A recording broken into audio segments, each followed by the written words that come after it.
Good day sa ating lahat. It's me, Dudong Reyes once again. For today's video is all about the flow of hemodialysis gaya ng from the start hanggang maihok yung ating pasyente. Ipapakita ko lang sa inyo nung magkaroon kayo ng idea kung paano ito nangyayari. So una, katulad na kita nyo, buksan natin yung machine. Hintayin natin may mag-appear dyan. So yan, kapag ganyan na ang makikita sa screen, pindutin natin ang disinfect. Dahil Monday ngayon at ang machine ay na-stock ng mahigit 24 hours o 24 oras, need mag-conduct ng hot disinfection for safety purposes ng ating pasyente. So while nag-disinfect tayo, buksan na natin yung ibang machine at ganun na rin yung gawin natin. I-hot disinfect natin ito lahat. At dahil na sabi ko, for safety purposes kasi nga na-stock yung machine ng over 24 hours. So kung mapapansin nyo, yung machine na yan, may tubig yan sa loob, may mga hose po tayo, may mga tubo. So, na-stock yan ng 24 hours. So, alam naman natin kapag yung tubig is stagnant water, so nagkakaroon yan ng mga bacteria, posibleng magkaroon. Kaya for safety purposes, i-hot disinfect na natin. At habang naka-disinfect move naman ang mga machines, pwede na tayo mag-mount ng bloodlines para mamaya pagdating mga kasama ko ay almost done na sa preparation. At syempre, bago dumating ang ating mga pasyente, ay halos ready na ang lahat. Shoutout muna tayo habang nakakabit ng bloodline sa mga machines. So, shoutout kay OnlyGod number 25, kay Kiko Panganilo. Shoutout din kay Wonder TV Vlog. Shoutout din natin si CJ Sanor, si All Random Sec, and shoutout din kay Jonah Garnace. Sila yung laging nakasubaybay sa aking channel at laging natatanong regarding sa hemodialysis. Sila yung mga nagtanong about sa paano yung processing, paano yung initiation, paano yung idea na from the start of dialysis, ano ba yung mga dapat gawin. Sila rin yung nagtanong about sa RO and yung mga other preparation na kailangang ginagawa bago dumating yung pasyente.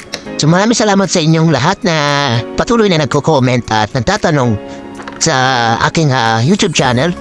Panoorin nyo lang guys ng video na ito at kung may nais kayong itanong, comment nyo lang down below. Babasahin natin yan. Gagawin natin yan ng paraan para masagot natin sa abot ng aking makakaya.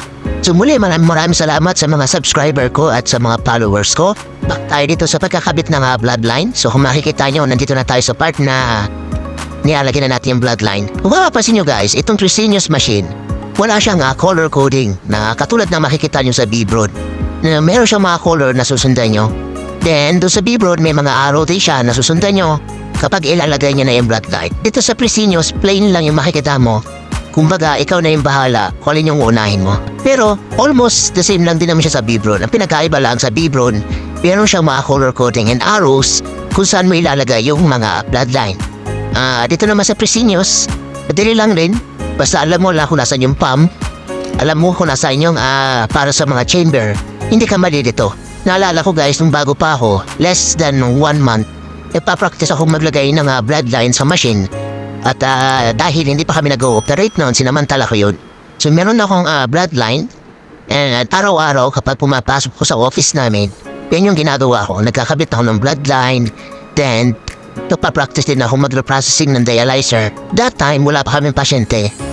Preparation pa kami, hinahanda pa namin yung unit, kung ano yung mga kailangan. Habang may extra time ako, pinapractice ko siya ulit. Kaya nung nagkaroon na kami ng pasyente, hindi ako nahirapan mag-adjust. Kasi kapag may pasyente na kasi dapat medyo smooth na yung galawan, lalo na pag-transition. So ito guys, panoorin nyo lang kung paano ako magkabit ng bloodline para magkaroon kayo ng idea. So as of now, nakikabit ko na lahat yung bloodlines. Double check ko na lang dito na yon yung mga clamping. So kapag itong nagkabit na kayo ng bloodline, make sure nyo yung mga dapat i-clamp is naka-clamp. And then, yung mga dapat naka-unclamp, iwan yung nakabukas. May mga reason kasi no dahilan. Then, kung mapapansin nyo yung chamber na kulay pula, dapat yan kapag naglalagay tayo or pipil tayo ng NSS, naka-upside down yan. Binabaliktad lang natin ulit yan sa normal position kapag nalagyan na natin yan ng plain NSS, katulad ng ginawa ko kanina. So ayan guys, tapos na ako magkabit ng bloodlines, we're goods na. Double check rin natin bago natin iwanan yung machine.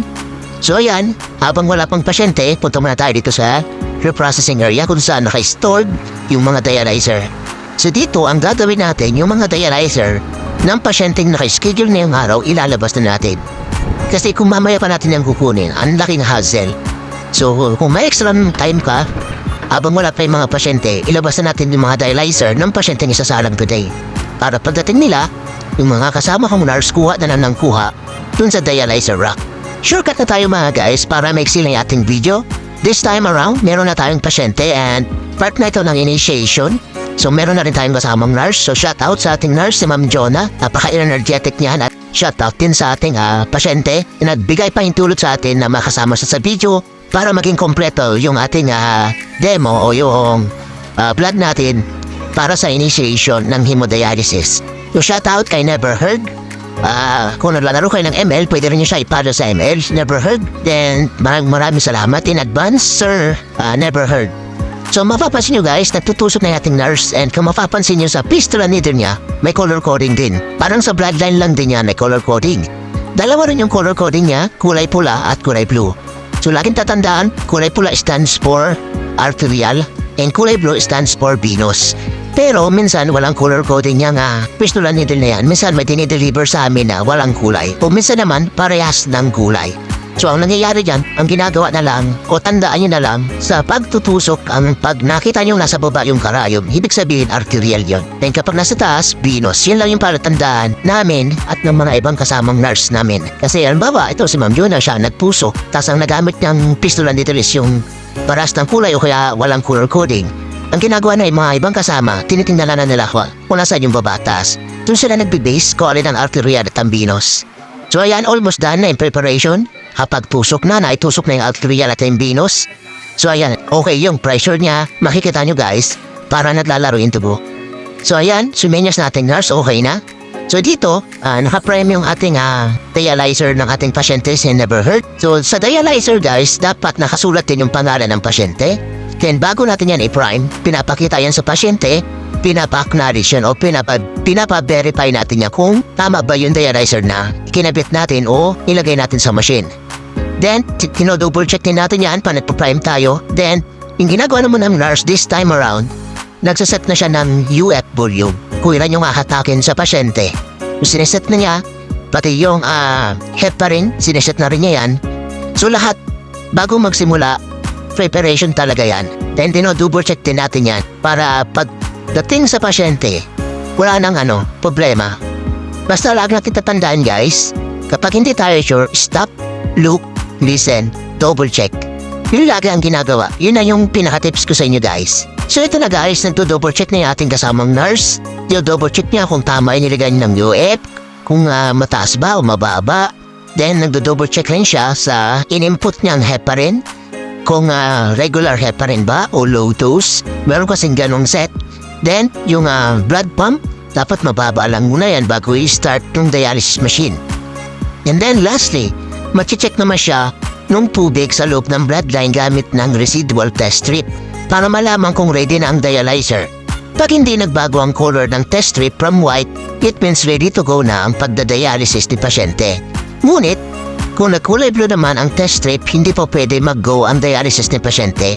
So pagka ganyan ang nangyari, kailangan ng extra time para i-rinse muli ang dialyzer until maging clear ito from parasitic o dapat hindi na nagbago ang kulay ng test strip from white color.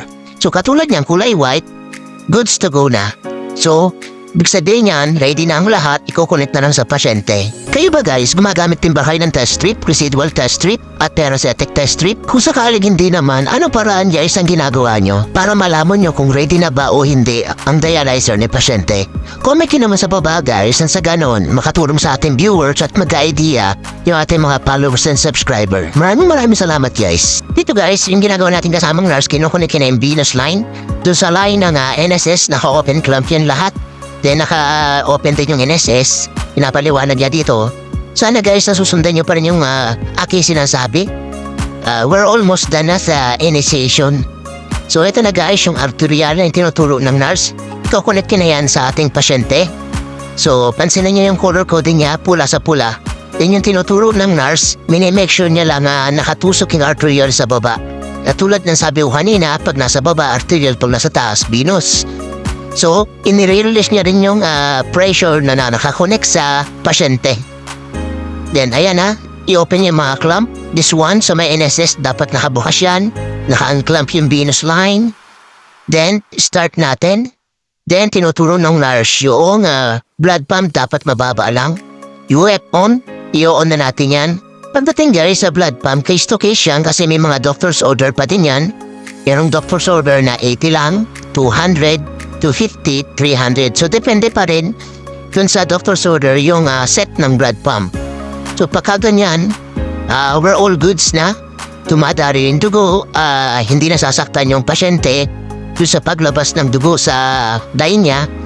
Then kapag nakaset na tayo guys, huwag natin nakalimutan yung pasyente na tanungin kung may masakit ba o wala. Kasi minsan may mga pasyente tahimik lang o nasasaktan na pala, pero tinitiis niya lang. So kaya tayo na yung mag-initiate na magtanong sa pasyente kung may nararamdaman ba, kung may masakit ba o wala. So pagka ganyan guys, nag-a-alarm na si machine, ibig sabihin niya nag-i-indicate na o nagsasabi na si machine na yung lahat ng line sa machine is na-cover na ng dugo ni pasyente. Ibig sabihin, it's time to connect na yung venous line dun sa line na nakatusok kay pasyente. So yan na yung last step guys sa initiation. So sana nasundan nyo guys, and dun sa mga nagtanong, sana nasagot ko yung mga tanong nyo, and sana nakatulong tong video sa inyo. And for those na mga nagtanong sa akin, maraming salamat. Ito na po yung video na nire-request nyo. And sana paki-like po yung itong aking video. Then paki-share na rin po sa mga baguhan pa lang at sa mga nagtitraining. Sana makatulong ito. And please don't forget to subscribe my YouTube channel, Dudong Layas. Para Kali TV Vlog, meron din tayong Facebook page na pwede nyong ipalo. At may mga video rin na horror content na katulad nito sa aking Facebook page. Meron din tayong TikTok. I-follow niya rin po yan. So, isa lang po yung aking account, Dudong Layas, para Kali TV Vlog. So maraming salamat po, and good luck sa inyong lahat. And sa kapwa ko po na nasa hemodialysis, comment nyo lang guys sa baba kung may mga suggestion kayo or may mga tanong pa or may mga sa tingin nyo is idea na pwede makatulong. Maraming salamat, and God bless us all. Ingat po palagi. Alright.